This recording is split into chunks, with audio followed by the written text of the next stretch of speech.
drive past the playgrounds and the fantasy attractions along Interstate 4, you'll find a searing reality.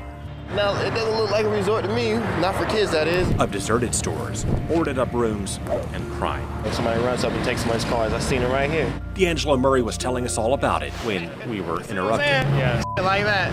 Yeah, that would have been some good footage, bro. Good footage. By what may have been someone driving past us with a wad of cash and a gun. Walking Florida, riding down the street, got money in their hand, probably high on drugs. Down the street, I could have got shot. You could have got shot. You could have got shot. This is the side of Florida politicians do not want you to see because they're taking the money intended to clean it up to enrich theme parks and resorts. I walked around at nighttime, not a problem. I feel safe with the kids. According to our government, these streets, lined with putt-putt courses, hotels, game rooms, and ice cream parlors, are the ones that need help. Good, looks nice, cleanly, safe. While these abandoned storefronts north of downtown Tampa, these streets north of the Orlando attractions do not. The government decides what and who needs help based on maps and zones politicians drew decades ago. And as communities change, for better, worse, they never updated the maps. Most of them business closed up because of the crime. That's how suffering neighborhoods now get left behind, while one of the largest high crime zones in the state runs through the heart of Orlando's tourist district. How would you describe it to the folks back home? Family friendly. What else would you say? You can take your kids here. And that's how Florida steers millions in tax credits to fight crime, poverty, and blight into luxury department stores, luxury car dealerships, and the Universal hotels and resorts. After we dug into this program last year, the House Speaker told us this is abusing taxpayers and the people it's supposed to help. It's a program that is not working. And then the state approved another $2.6 million for the Universal Hotels and Attractions for hiring in what the state calls its high crime zone. Do you think the city and state are mixing in some of the plot lines of the rides? I wouldn't think so. As a state senator, Geraldine Thompson tried to change this in the legislature for years.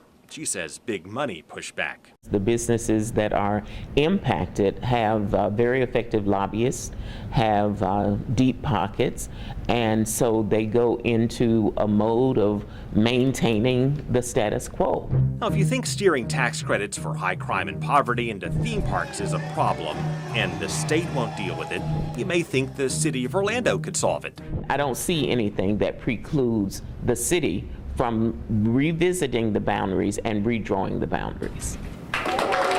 But we found Orlando's mayor, Buddy Dyer, certified the high crime zone, as is, just last year. He sent records to the state, noting 72 murders in 2016 to back it up. He didn't mention the Pulse massacre, an anomaly, accounted for most of those murders. It's more than enough to score Orlando's tourist district as the top-tier crime zone in the state, which the law defines as also exhibiting extreme levels of poverty, unemployment, and physical deterioration. No, it doesn't sound right, but people take advantage of circumstances and incidents to justify the means to the end that they want to achieve. We first asked Mayor Dyer for an interview on this back in May. His PR rep turned down our repeated requests.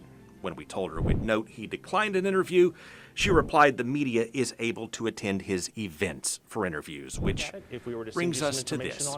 Well, probably better to do an interview once I've had some information rather than popping out of the bush and trying to do it that way. Okay, well, we've sent you some information, we just haven't.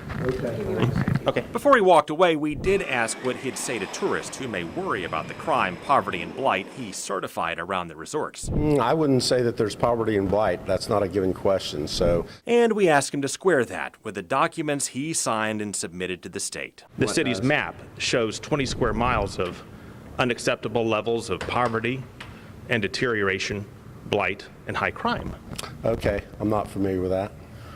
If you get familiar with it, would you be willing to look at it and suggest changing it? We have had crime come down every year for the last 4 or 5 years, so we think we're in a pretty good place relative to crime, and I'm not familiar with the maps or whatever you have that show all of Orlando being blighted. To clarify, it does not show all of Orlando being blighted, because these blighted streets north of the resorts and attractions got excluded. It's pure ignorance.